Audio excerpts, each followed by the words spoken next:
Yo, I'm Drew, and if you don't know me, I make videos about cannabis here on YouTube, and recently I have been following YouTube's rules to the T, but YouTube don't follow their own rules. So I'm not sure if a high-up person from YouTube will ever see this video, but I still want to explain what this problem is and explain it to my audience because I'm going to be changing some of my content going forwards and also just explain what this problem is for other creators on this platform. So first of all, there's a massive double standard here on YouTube. So keep in mind that technically cannabis and alcohol come under the same guidelines on YouTube, and there's channels like Cold Ones that freely make alcohol content, show alcohol in the thumbnail, their videos aren't age restricted, they show alcohol right at the beginning straight away from the get-go, and it's absolutely fine. Not only does it not get restricted, it's completely monetizable as well. So you want to consume alcohol on camera and get really drunk? Yeah, A-okay on YouTube. Now imagine if I tried to make any of these videos but about cannabis instead, like blazing bud that should not exist, or I tried the most cursed bud and then I showed like a funny pack. It would get age restricted instantly. And now you might hear that and think, age restriction, well, that kind of sounds okay. I wouldn't really want kids watching that, but that's not what age restriction does. And there's also YouTube Kids app for that. When a video gets age restricted, it gets restricted for showing harmful or dangerous activities that may risk serious physical harm. Does that sound like cannabis to you? And not alcohol? And then when your video gets hit with this restriction, it doesn't show on home feeds or recommendation at all. So the 1 million people subscribed to my channel, yeah, they just don't see that I uploaded a video. But YouTube technically doesn't have any rules that say if I made content in the same style but with cannabis, it should technically be okay. So you also might be thinking at this point, well, Drew, if you're saying that it's within the guidelines, why can't you just make those videos? Surely they'd be absolutely fine, they won't get restricted, and like you said, they're within the guidelines, right?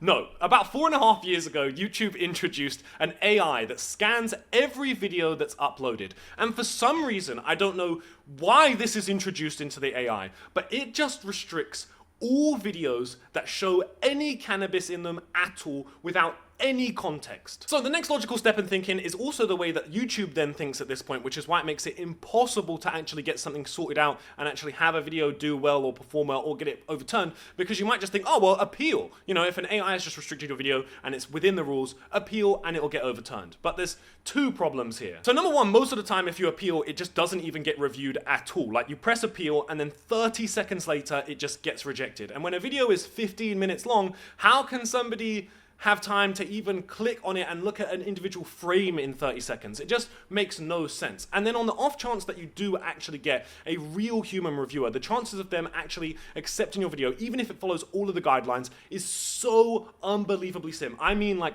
0.1% chance type stuff. Like I have appealed maybe 1,000 videos in my time on YouTube, and I have had one video ever win an appeal. And I would assume that that comes from the fact that where the human reviewers are, they probably don't want to lose their job by accidentally making something win an appeal when it's like a bit risky content. So they just play ultra safe and still don't even listen to YouTube's rules and just deny appeals on things if it just like risks them in any way. So then it means you can post a video that follows all of the guidelines, it then gets restricted by AI, you then appeal it and it just gets denied instantly. So then like even in my video that I posted yesterday, I posted just a daily vlog, which is where I go out skateboarding in the beginning of it, we just talk about stuff, I then go to a shop and we discuss. I don't show anything, I don't show any flour, I don't show any consumption, I just discuss what I bought.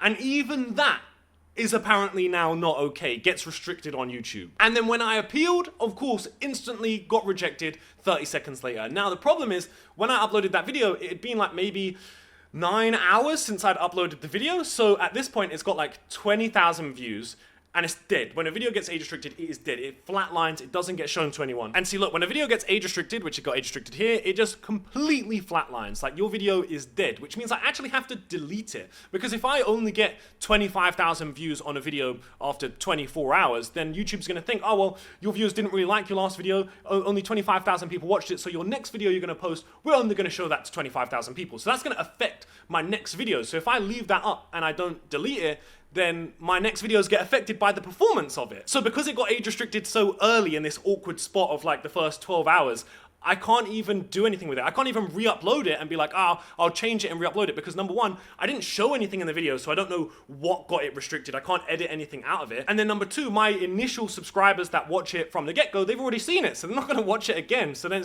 it's like doubly dead. So that means going back to this double standard, yeah, if I had made this same type of content. I wouldn't have even been able to make this same video and had it be a daily vlog where I go out skating in my day, chilling, and then go past an alcohol store and then merely discuss some of the cursed alcohol. I wouldn't even be able to make that. And then what's even crazier about it is then when I make a video, it gets hit with harmful or dangerous activities that could risk serious physical harm.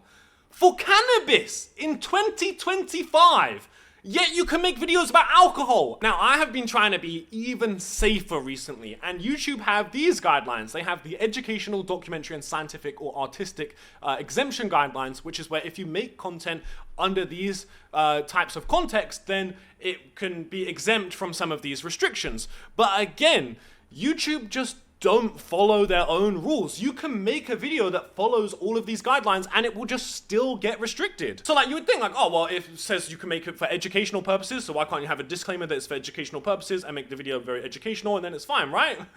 Doesn't work, I wish. Then you could think, oh, why don't you try it with documentary? Why don't you make some documentary pieces? Which documentary does work sometimes if it's a really professional documentary piece and it's like, you know, you look at it and you're like, wow, this is filmed in like the most documentary above, you know, top of the top standards. If it isn't up to that standard, it is so likely to still just not pass and it will still just get restricted. Scientific guidelines, I tried following all of the scientific guidelines in one of my last videos and it didn't work. And then artistic, it doesn't really come under the artistic guidelines. The only time I ever see this exemption actually work is for news channels, like actual verified news channels. They can put cannabis in the thumbnail, they can put it in the title, they can show as much as they want, and the rules actually apply to them. It's absolutely fine for them, but for a normal creator, nah, rules are different. So when I make videos, I tend to make one of two types of videos, either a practical video or a talking video. All of the videos I've uploaded recently are all practical videos, where like I'm going out doing something, or like there is a purpose to the video and I'm physically having to do that thing in the video. And like the annoying thing about this is that it makes my videos bad. Like because I'm trying to follow these rules,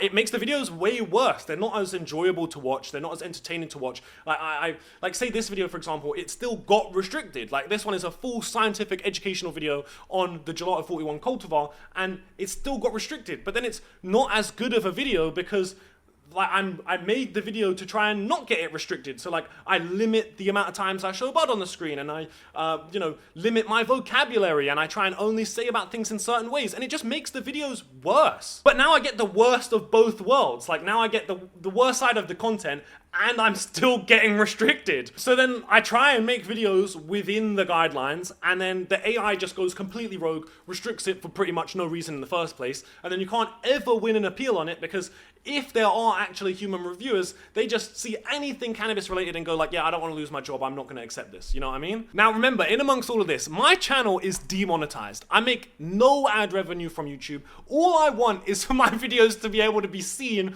by the 1 million subscribers that I have. Like, how are 1 million people subscribed to my channel and then they're not able to see the videos that I post on their homepage? Like, that is ridiculous. Now, let me just address the elephant in the room, which is, I'm sure some of you guys are thinking, oh, but Drew, I know this cannabis content creator and they're absolutely fine. I see their videos all the time. But the thing is, this is the problem with survivorship bias. You only see the videos that slip through the cracks, the videos that make it. So to you, it will give you the illusion that, well, I see these people's content all the time. It comes up on my homepage. But you don't see the 90% of content that doesn't show up on your homepage. Like anything that they post that doesn't show up, you don't know about. It doesn't exist. So you only know about the ones that do show up to you. So to you, yeah, it looks like you're getting all the content. In reality, you probably don't see like 95% of everything those creators post. And I don't like making YouTube videos full well knowing that there is a 95% chance that I could put all of this effort into making the video and then it just doesn't get shown to my subscribers on homepage. Because somebody at YouTube, I guess, just doesn't like weed. Like, because that's the way I see it, is it seems like somebody up there at YouTube just has like some personal vendetta against bud and then makes it so that like, it seems as well that there's different guidelines for the reviewers, because I've seen this a few times where like the reviewers will come to me and say like, oh no, well we restricted it because your video shows this. And I'm like, but that's not in the YouTube guidelines. That doesn't say that anywhere. And they're like, oh, well, for us, it says we can restrict a video for that. So it seems like there's one rule for some people and another rule for other people. And I was kind of hoping that at some point, YouTube would have fixed its like rogue AI that just goes above and beyond from age restricting this type of content. But it's been 4.5 years since they introduced it, and it's just getting worse. So maybe at some point, YouTube will fix this AI system. I don't really have much hope for that anymore. So going forwards, I'm gonna pretty much change most of my content going, because I'm like, as you just saw from me showing my channel, like 90% of what I try and make is like practical content, and it just doesn't really make any sense to do that. I put a day into filming the video. I then put 6 hours into editing it the next day. So basically 2 days of work. And then it just gets restricted. Like, what is the point? I'd rather just make a short in half an hour, and then if it gets restricted, okay, I can just make another one. I don't want to spend 2 days on a video for it to then not get seen by the people who are subscribed to see the video. So maybe somebody at YouTube will eventually see this video, or see some video, or see somebody talk about it, because I thought it would have happened in 4.5 years, you know, but it hasn't. And maybe at some point, someone at YouTube will see the problem and will fix the AI that just goes completely rogue on cannabis content. But for the time being, these practical videos just aren't worth making. They're getting worse because the content is getting worse because I'm trying to make it fit within the guidelines. Then it doesn't fit within the guidelines, and then I say it doesn't fit within the guidelines, it does, but then it still gets restricted, and then I just have a worse content of a video, and it then also isn't getting seen by people. So it makes no sense. So going forwards, I will still occasionally make these practical videos, but I'm thinking I'm gonna upload a topical video once every day or once every 2 days, where I just pick something and I discuss it. Maybe it's a genetic, maybe it's a grinder, maybe it's just like a topic with bud, maybe it's like hemp wick or something, or maybe, I don't know. But just random topics like that, I think, is the way to go, and just to discuss stuff. Because as much as I would love to make the content I actually want to make within YouTube's rules, YouTube doesn't follow their own rules. So if you like this video, make sure to subscribe for the content to come. I know this was a bit of a weird one, and if you want to share it around, that'd be great. And thank you guys for being here and sticking with me through the weird times, and I hope the content is going to be good going forwards.